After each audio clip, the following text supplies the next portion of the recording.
नहमदु व नुसल्ली अला रसूलिल करीम अम्मा बाद फ़अऊज़ु बिल्लाहि मिनश्शैतानिर रजीम बिस्मिल्लाहिर रहमानिर रहीम अस्सलामु अलैकुम व रहमतुल्लाहि व बरकातुहू। अल्लाह तमाम हज़रात को बहुत अच्छा रखे, बहुत खुश रखे, बहुत आफ़ियत रखे। आप लोगों की दुआओं का बहुत शुक्रिया।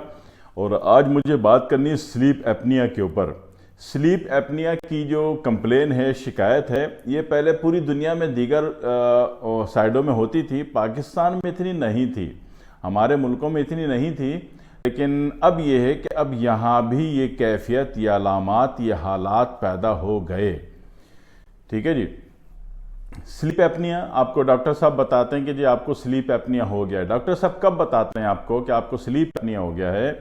जब आप बताते हैं कि डॉक्टर साहब मैं रात भर जनाब वाली बेचैन नींद सोता हूँ, मैं रात जनाब वाली बड़ी ज़ोरदार आवाज़ में खर्राटे लेता हूँ, ठीक है ना, इसी तरीके से रात भर मैं सोता हूँ और बार बार जागता भी रहता हूँ, और सुबह जब सो के उठता हूँ तो जनाब वाली मेरे पूरे जिस्म पे थकन होती है। जनाब वाली सोए थे बिस्तर पे नरम गरम, मगर सुबह देखा तो जिस्म बस थकन थकन थकन, ठीक है ना।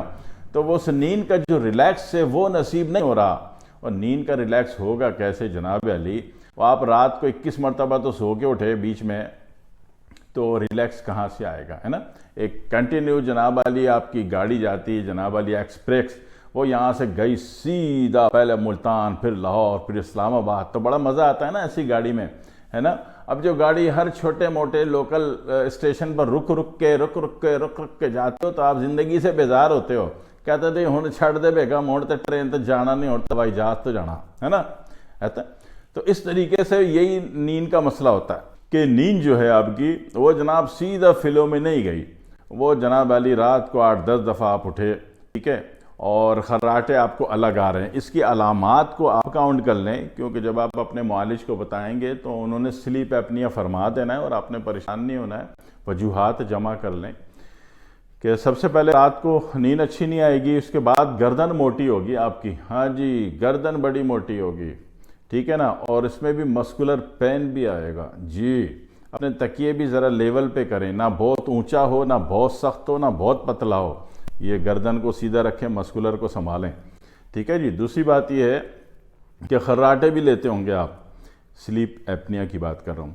तीसरी बात यह कि जिसमें रात भर आंखें भी आपकी बार बार खुलेंगी, बड़ी बेचैनी से आप करवटें बदल रहे होंगे। और फिर एक बात यह है कि पूरा जितना मस्कुलर सिस्टम है ये जनाब वाली ये पुरदर्द होगा।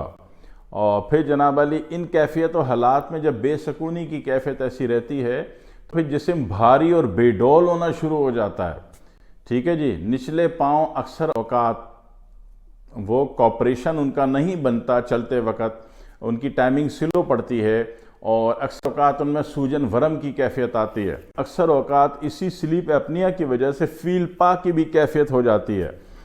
सबसे पहले गर्दन मोटी हुई आपकी, फिर जनाब वाली कमर बहुत भारी जाम हो गई, ऐसा लगा कि इसने 40 किलो के आटे के थैले बांध दिए हैं, हाँ जी। और उसके बाद पाँव पे वरम सूजन, और उसका इलाज होते होते इलाज में ज़रा सी मिसिंग हुई तो पता चला टांगों में इन्ना वरम हो गया। वो जो सूजन की कैफियत थी वो दायमी हो गई, फीलपा हो गया, ठीक है जी। तो इन तमाम कैफियत अलामत का जो मजमूई अल्फाज आपको दिए जाते हैं, एक साइन दिया जाता है आपकी रिपोर्ट में, उसको स्लीप एपनिया कहते हैं, ठीक है जी। अब ये तो हो गया स्लीप एपनिया। अब दूसरी बात ये है कि ज़रा इससे निकल भी लिया जाए ना, है ना। सिर्फ सकून आवर दवा खाने से आप अपने आप पूरी रात धोखा देने की कोशिश करो कि जनाब रात को मैंने स्लीपिंग पिल्स खा ली और मैं स्लीप एपनिया गया, मैं आराम से सो गया, 10 घंटे बाद उठ गया, ये तो अच्छा नहीं है, ये तो इलाज नहीं कर रहे आप, ठीक है। इसका इलाज करें। इसमें सबसे पहले जो है चावल जैसी चीज़ आपको बंद करनी पड़ेगी। चावल बड़ी बेहतरीन चीज़ है, बड़ी मरगूब चीज़ है, मगर इस महबूब को छोड़ना पड़ेगा। हाँ, महबूब को छोड़ना पड़ेगा, ये आप करोगे, करना पड़ेगा भाई साहब, करना पड़ेगा, ठीक है जी।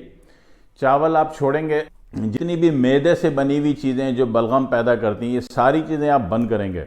ठंडा दूध वो भी बंद करेंगे। दूध पीना हो तो शहद डाल के पी लिया करें।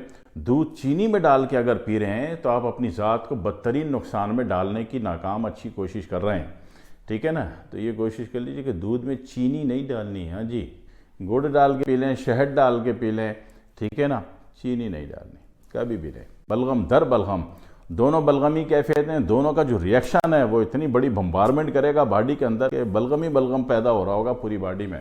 ठीक है जी, तो इसका आपने ख्याल रखना है। चावल आपने बंद करना है, फ्रिज का ठंडा पानी आपने बंद करना है। सही है, ये सारे काम आपने करने, तब तो कहीं जाके स्लीप एपनिया जैसी चीज़ से आप निकल सकोगे। और अब आ जाओ छोटे से इलाज पर। स्लीप एपनिया में हो ये रहा है कि जनाब वाली आप दवाएं खाई जा रहे हो, फिर जनाब वाली पहले नींद की गोली खानी शुरू कर दी, फिर गर्दन पतली होने की खानी शुरू कर दी, फिर आपने मस्कुलर पेन की दवा खानी शुरू कर दी, फिर आपने कमर भारी हो गई, इसको रिलीज़ करने की दवा शुरू कर दी, फिर टांगों में सूजन आ गई, इसको रिलीज़ करने की दवा शुरू कर दी, और फिर जनाब वाली खर्राटे की दवा। खर्राटे समझते हो? हमारी पश्तो में खर्राड़े कहते हैं। अब आपको तो पश्तो नहीं आती ना, तो अब खर्राटे बोल लो। ठीक है, तो इन सारी चीज़ों की आपने दवा शुरू कर दी, तो भाई साहब फिर दवा ही खाते रहो, खाने की तो ज़रूरत नहीं। बेगम तो मज़े में आ गई, खाना पकाने से उसकी जान छुटी। आप 1.5 पाव गोलियां सुबह, 1.5 पाव दोपहर, 1.5 पाव रात को खाओ। ठीक है, तो बेहतर है कि 1.5 पाव नहीं खाओ, 1.5 ग्राम खाओ और सही हो जाओ। ठीक है, एक तो ये परहेज सबसे पहले होता है, परहेज। ठीक है जी, वो मैंने आपकी खिदमत में अर्ज़ कर दिया। मानो ना मानो का ऑप्शन आपके पास है, लेकिन मान लो तो फ़ायदे में रहोगे। जी जनाब अली, ठीक है, नहीं तो ये दवाएं बढ़ती चली जाएंगी। एक काम तो ये करना है कि रोज़ाना शाम को कोशिश करें कि 1 इंच अदरक कुचल के उसका जुशांदा पका लें। ताज़ा अदरक बोला, वो जुशांदा पका लें और उसमें एक छोटा लेमू निचोड़ के भेजें शाम को, ताकि जो बलगमी कैफियत है, अदरक जो है ना गुद्दी असाबी है, ग्लैंड सिस्टम का एक्टिवेटर है, और लेमू जो है उजलाती 2 का मस्कुलर यूनिट का मुफर्रा है, मुखरिज है, खारिज है। ठीक है, ये उजलाती की बात करूँ तो हर लोग समझते हैं कि जनाब वाली मुकव्वी है, तो मुकव्वी नहीं है लेमू। लेमू मुहर्रिक और मुफर्रा है। ठीक है, ये मुखरिज है, खारिज करता है 2 को। जब आप जिस दिन कानून मुफरद आज़ा समझ गए ना, उस दिन अल्लाह आपको ये ग्रिप कमांड भी देगा कि आप उसी नंबर को उसी नंबर से मार दोगे। ठीक है, 2 नंबर की अलामात को 2 नंबर से मार दोगे। कब होगा? जब कानून मुफरद आज़ा, सिंगल ऑर्गन फिलॉसफी आपने अच्छी पढ़ी होगी जी।